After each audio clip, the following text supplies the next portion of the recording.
berpuasa. Ustaz, saya bercadang untuk tidak berpuasa pada bulan Ramadan ini sebab saya terpaksa menduduki peperiksaan, kata seorang mahasiswi melalui emailnya kepada saya. Saya yang lemah iman tidak mungkin boleh berpuasa Ramadan ini sebab aktiviti minggu orientasi yang berat. Maklum, seorang mahasiswa pula. Saya terlalu bernafsu kuat dan sering melakukan masturbasi termasuk pada bulan Ramadan ini. Apakah nasib saya, Ustaz? Tulis tetapi beberapa orang pelajar perempuan melalui email kepada saya. Ya, perempuan, bukan lelaki. Muka saya merah, telinga kepanasan. Jika hanya seorang yang bercadang untuk tidak berpuasa, saya dengan mudah menganggapnya sebagai kes terpencil. Tetapi pada bulan Ramadan ini, saya dihubungi oleh sejumlah mahasiswa dan mahasiswi yang telah awal-awal lagi berazam untuk tidak berpuasa kerana ada sesuatu yang berlaku dalam hidup mereka selain makan dan tidur. Peperiksaan, aktiviti minggu orientasi, banyak bekerja, shift malam. Itulah saudara, sedikit petikan yang saya cuplik daripada karya di tangan saya ini, Transformasi Ramadan, bagaimana proses sebelum, semasa dan selepas Ramadan menjana manusia efektif, daripada penulis buku bestseller Aku Terima Nikahnya, Saudara Hasrizal Abdul Jamil. Assalamualaikum. Waalaikumsalam. Salam Syekh. Kata tuan orang Perak. Orang Perak. Sekolah Izzuddin dulu Begitulah. Itu sekolah hebat tu. Alhamdulillah. Dan tuan dah banyak masa katanya belajar di luar negara. Di mana? Di Jordan? Di Jordan. Di Jordan. Di Jordan. Dan selepas habis belajar di Jordan, saya bekerja di Island Utara, Northern Ireland, sehingga 2004 lah. 2004 di Malaysia. Dia satu perkataan Arab, Asdiqaq Malizi maksudnya? Rakan-rakan Malaysia. Rakan-rakan Malaysia. Asdiqaq Malizi ya. Okey, baik, agaknya boleh saya panggil ustaz ke no? Boleh. Hasrizal kan. Baik, transformasi Ramadan ini. Tapi sebelum tu, bagaimana agaknya pengalaman berpuasa di luar negara, khususnya di Jordan?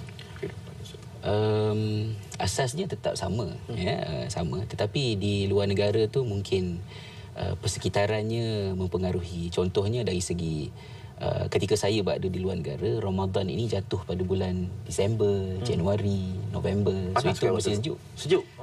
Jadi belum musim sejuk, siang pendek, malam panjang. Oh, buka puasa cepat lah. Jadi bersahur 7.30 sempat lagi. Ya, buka puasa pukul 4 dah buka puasa dah. Seronok ya. Jadi ramai orang buat umrah di London pada masa itu. Di bulan Ramadan. Nak tanya cerita raya apa awal sekali lagi kan. Tak boleh tanya cerita raya, pasal puasa je di sebenarnya. Baik, buku Transformasi Ramadan ini apa sebenarnya yang nak digarapkan, nak disampaikan kepada pembaca? Transformasi Ramadan, tajuknya transformasi. Jadi isunya ialah perubahan. Membuat perubahan. Dan dia tidak membincangkan dengan banyak persoalan yang berkaitan dengan fake. Kerana saya yakin panduan fake itu banyak kedapatan di pasaran. Tetapi buku ini banyak menyentuh tentang sisi pandang, paradigma, cara kita melihat Ramadan. Kerana kaedah yang selalu kita sebut, kita kata apa yang kamu lihat, itu yang kamu dapat. What you see is what you get. So kalau kita lihat Ramadan sebagai peluang untuk sihatkan badan, nak pakai balik baju pengantinnya dah tak muat, boleh. Tapi itu sajalah yang kita dapat. Okey, apa yang Ustaz pandang agaknya Ramadan? Jadi Ramadan ini ialah satu proses. Proses untuk memaksa kita membuat perubahan. Bahkan di dalam satu hadis yang lain, Nabi SAW memberitahu tentang kelebihan-kelebihan Ramadan, dan di akhirnya kata baginda, barang siapa yang tidak mendapat kebaikan bulan Ramadan, maka dia sesungguhnya terhalang daripada semua kebaikan. So ini bermakna bulan Ramadan itu peluang yang terbaik untuk kita membuat perubahan. Isunya ialah membebaskan diri, merdekakan diri daripada rutin kebiasaan. Kalau biasanya kita begini, bulan Ramadan kita lawan kebiasaan itu. Kita paksa diri.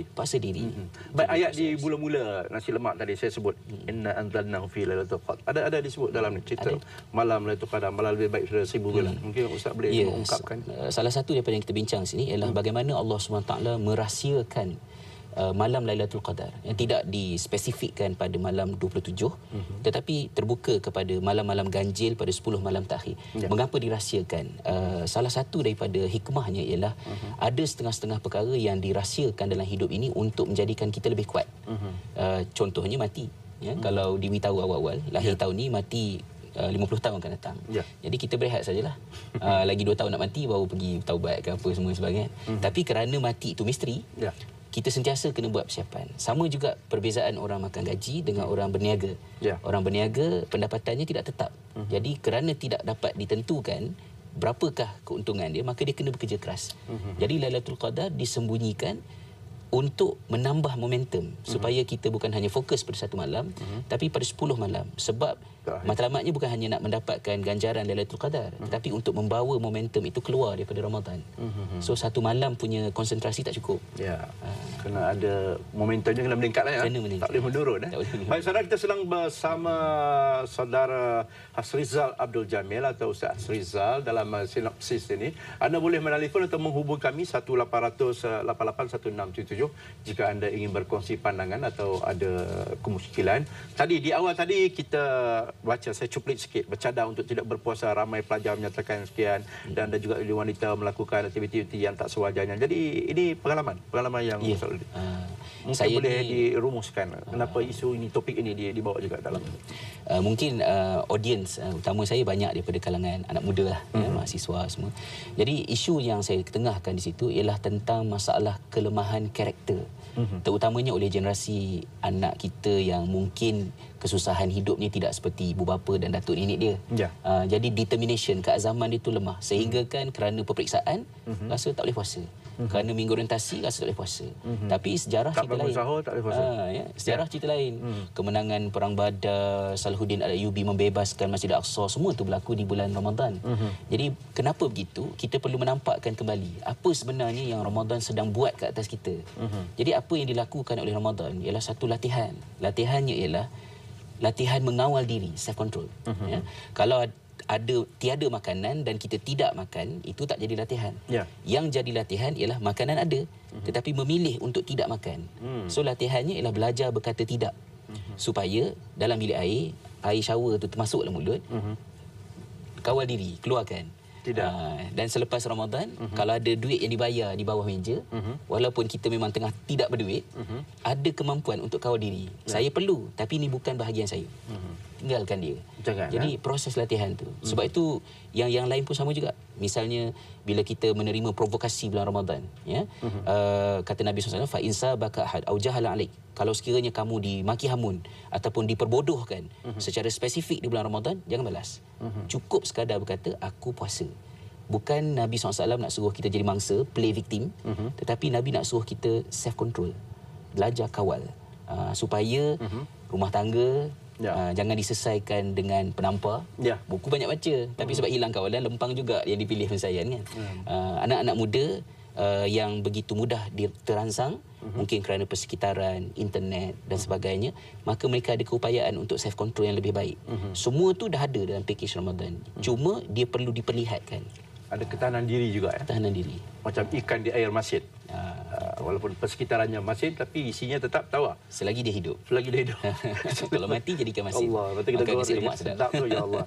Dan kita bersama Hasrizal ni, dan buku ini sebenarnya bukanlah buku yang agak berat mengenai agama sebenarnya, tapi secara umum, buku umum. Secara bercerita. Bagaimana Ustaz menghasilkannya ni?